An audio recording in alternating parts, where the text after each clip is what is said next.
Driving so inconsiderately is not recommended practice. However, it can be considered sensible if a test engineer is sitting behind the wheel. It is his job to test the car to its very limits of performance ability. Such experiments produce the experience necessary for the construction of an automobile as perfect as man can make it.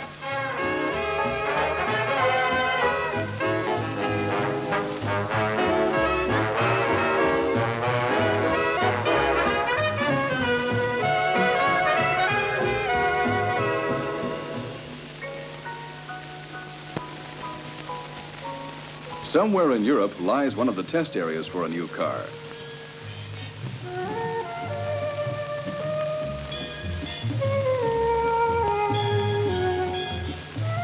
On these tests, two cars always travel the same stretch together, since even for Middle European standards, the roads are of an uncommonly poor quality and incidents are almost unavoidable. And they shouldn't be avoided. Such combined experiences produce important clues for constructive improvement.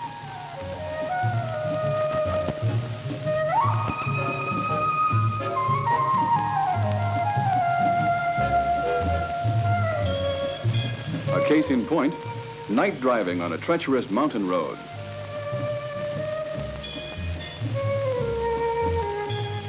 Rock slide.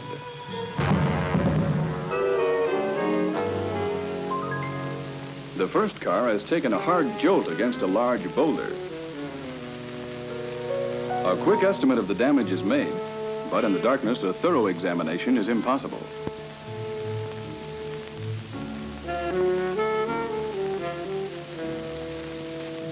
They decide to try and make it back to their quarters, driving slowly.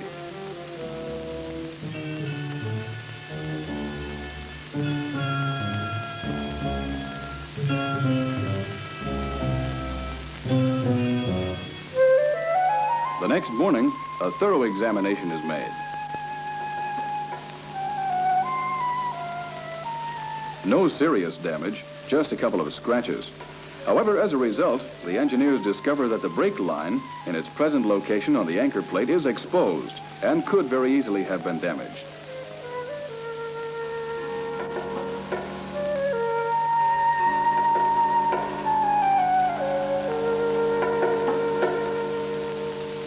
Every observation of this nature is passed back to the factory. The two test drivers place a call to the director of the technical department and make their report. As a result of this conversation, the necessary changes are discussed in the engineering department. The discussion defines the problem in detail, whose solution must be technically and financially sound. Slide rules and design apparatus begin to function all over again.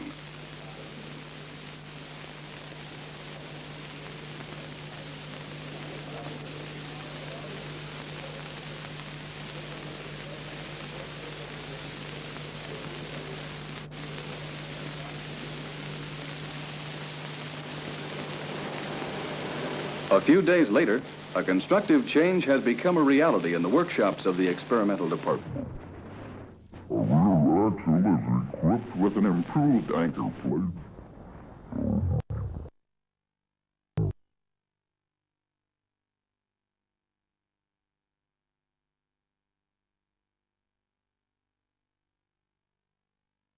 Requirements. Initial development of the car had begun 2 years ago. The first step was laying down the basic measurements. They are determined by the human body, represented by Oscar, a statistical norm developed out of the cross-section of thousands of automobile customers.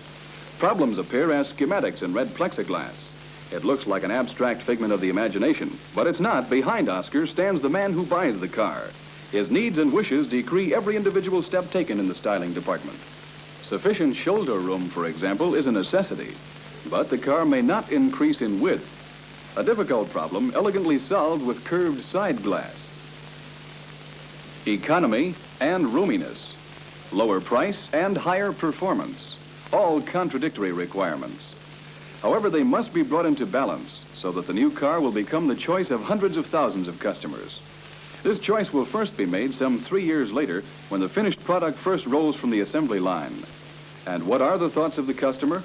What will determine his choice? He isn't even aware of them yet.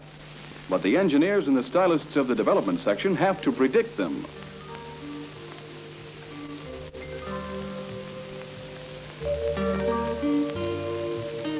In slow steps, from one design to another, the exterior form of the body develops.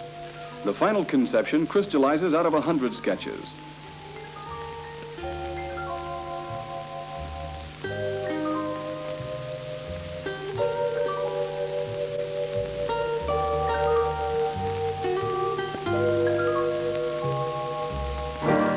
Each branch of the family tree as it develops assumes a more distinct profile from generation to generation.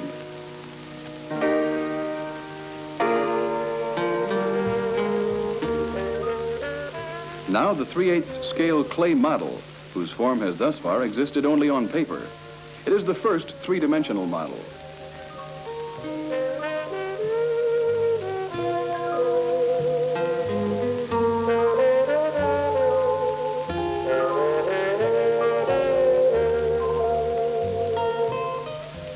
The efforts of the styling department have produced one tentative conclusion. The form is aesthetically satisfying and technically feasible. However, the proof of its economy must first be established in the wind tunnel. In other words, a minimum of wind resistance results in a minimum fuel consumption. Wind must flow smoothly, freely when the car is in motion. Woolen threads attached to the model show the lines of flow.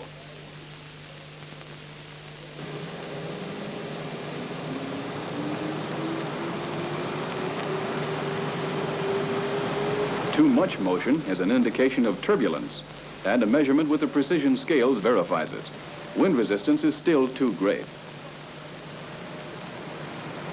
The measurement reads 8.6 kilograms. So the form must be changed.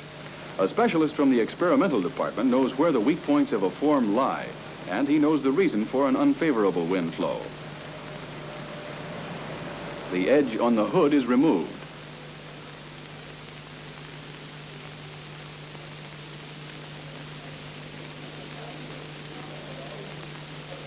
The bumper line is changed to extend upward rather than around to the sides of the car.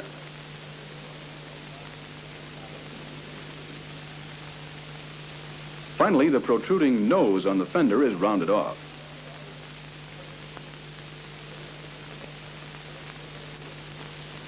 Such changes are carried out by a modelist from the styling department.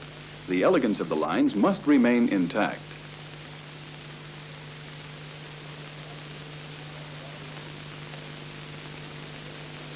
Though some changes may seem insignificant, the test shows their effectiveness.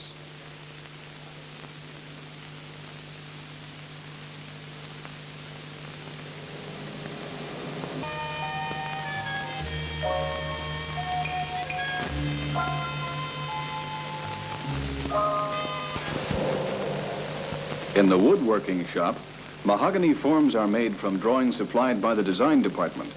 These forms will be used for pressing sheet metal parts in the experimental workshop, as models for castings, as patterns for body construction.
Sheet metal shop.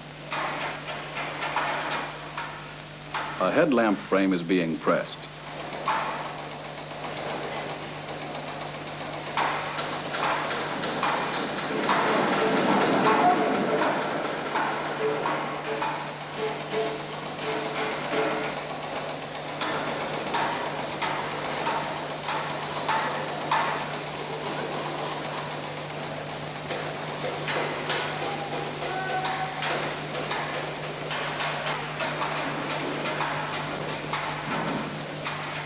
The first test cars, the so-called prototypes, are made partly by hand in the experimental department, but still with the highest precision.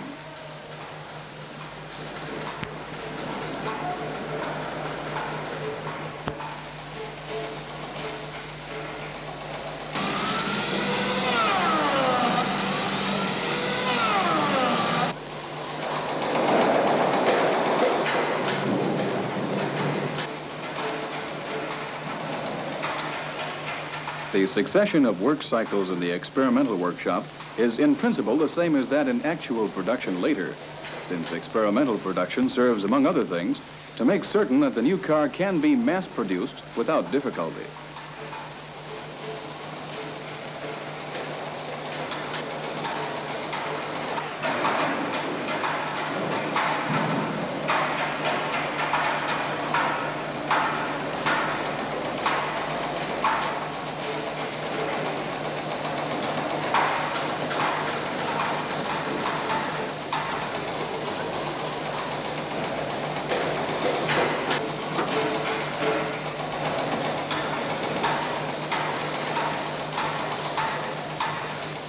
Any difficulties in the assembly of the prototypes can now be observed and easily corrected by a constructive change. Should mass production already have begun, then every change in design would also require a change in the pressing works. Production of the new model would then be held up for months.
While the prototype body is being produced, further development of parts pushes forward in the mechanical department, working on an engine block.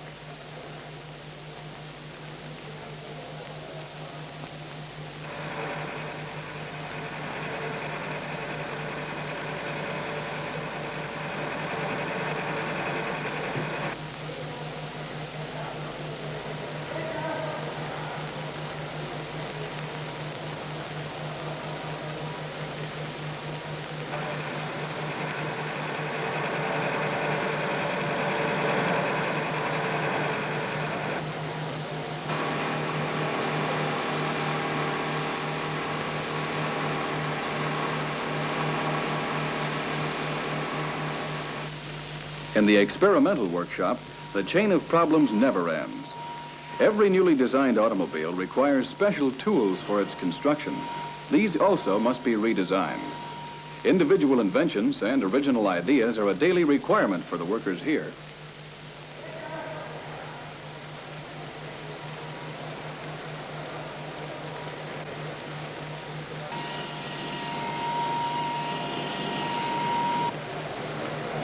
Here is a fixture for crankshafts. With this special construction, all types of crankshafts can be ground on the same machine.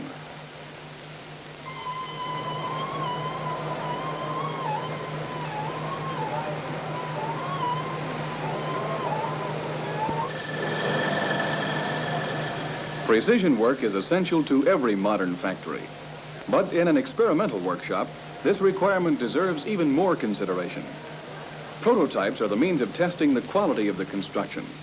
Prototype and production car, therefore, must coincide 100%. For this reason, a special department oversees the exact measurements of every single part, checking the trueness of a camshaft.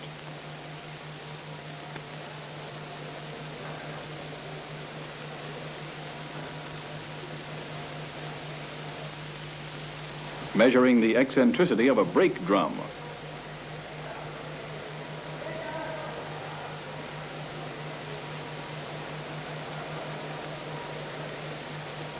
measuring the operating play in gear wheels,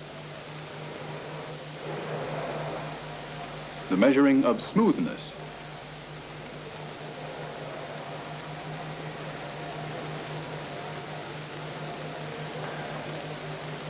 even the most careful construction requires thorough examination in practical usage.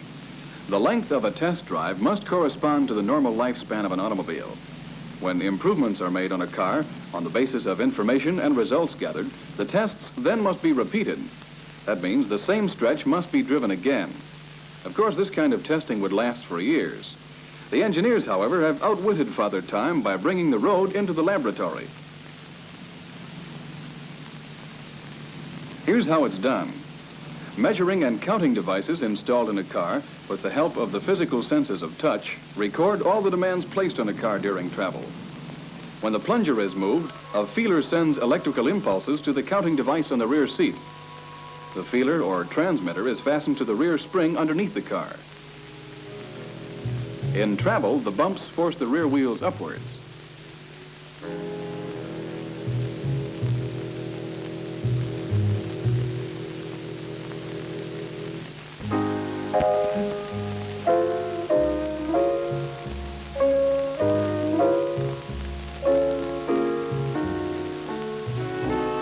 The springs absorb the shock with elasticity and activate the transmitter. The transmitter sends impulses to the apparatus inside the car corresponding to the force of the individual shock. The final result is an exact picture of every ordeal the car must endure on the driven stretch.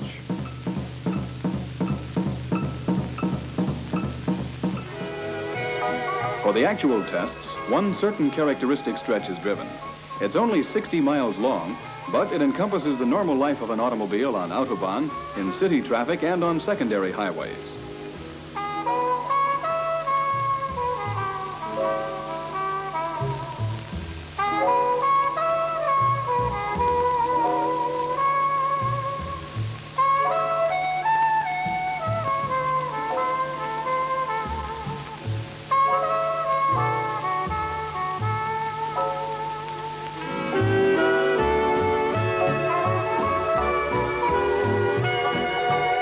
The instruments used on these measurement drives makes it possible to measure the requirements placed on practically every part of the car. Bending, stress, strain, heating, and so forth are all registered and produce a list of vital statistics.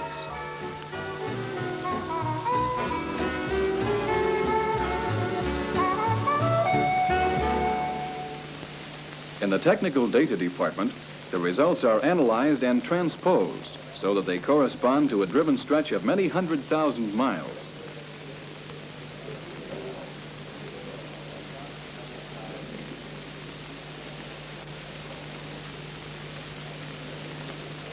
In the laboratory where rigidity is tested, an engineer enters the compiled data of the size and number of individual stresses and strains in an automatic switchboard. This electronic device produces a mechanical process which tests the individual parts in the desired manner for any given length of time. In just a few days, tests corresponding to hundreds of thousands of driven miles can be performed. To drive the same stretch of road in actual testing would take almost 2 years. Practically speaking, every element of construction undergoes testing. Steering, brakes, air filter suspension, seats, the engine.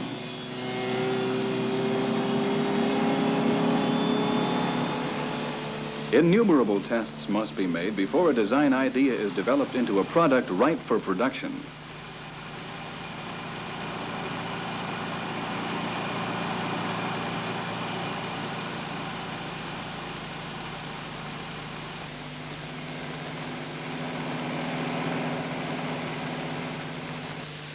Ignition,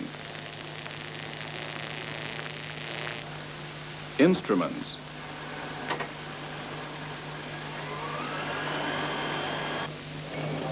directional signals, windshield wipers, hinges,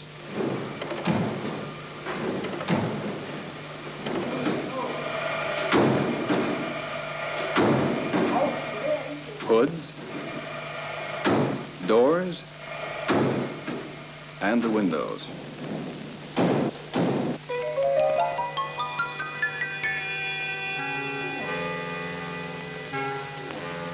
Running parallel with the testing of single parts are the driving tests with the prototypes. Everything can't be tested in the laboratory.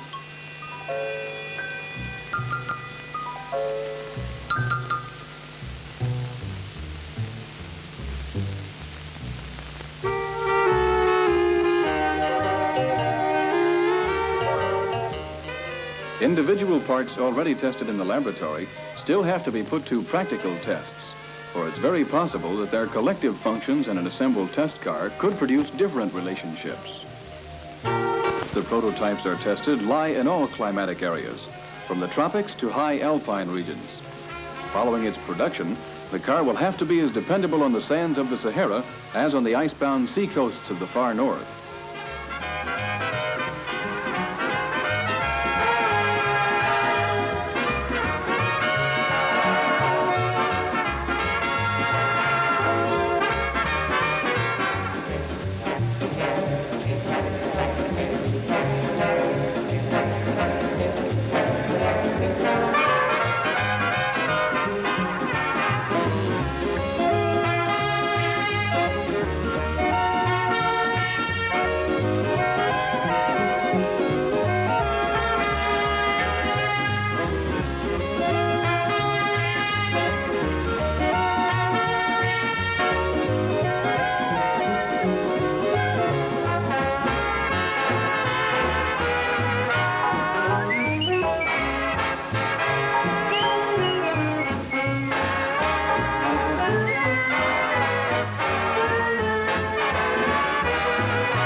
Test drivers are normally first-class drivers.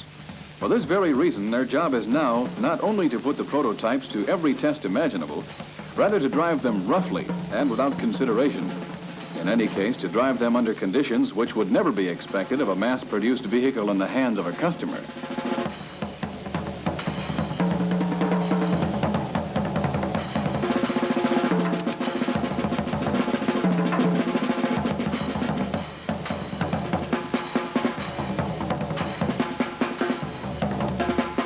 The cruelty of the tests has but one purpose, that of turning the driving of a new car under all, even the most difficult circumstances, into a pleasure. Test drivers work to save the customer the expense of bad experiences.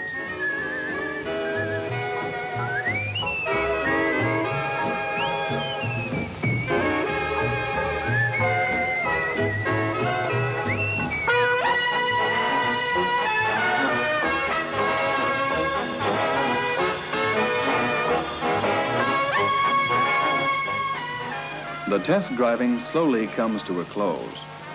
The final vote on the shock absorbers is made, and a car out of the pre-production is test driven in the factory by the director of the experimental department.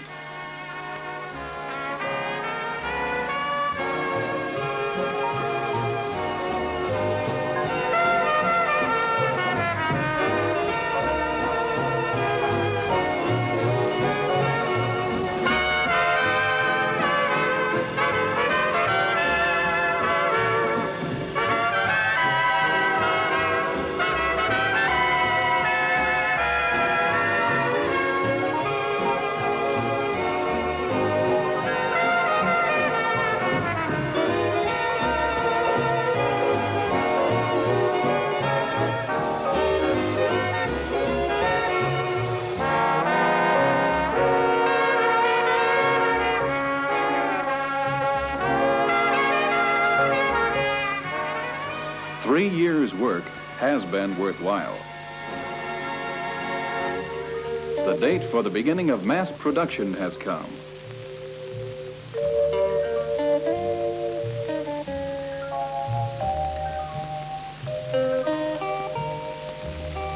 While the styling department puts the final touches on the new model's makeup, the assembly lines in the factory were converted.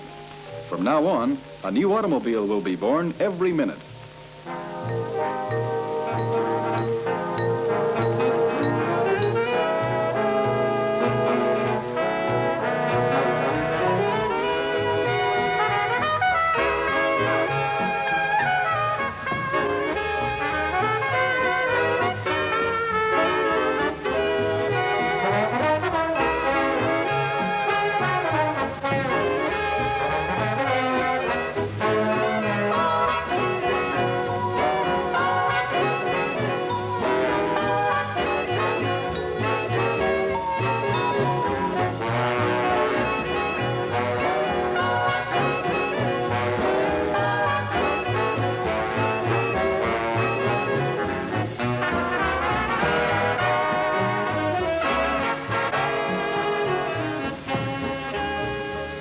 The first mass-produced model of the new series leaves the final assembly line. Project NPX-D has come to a close.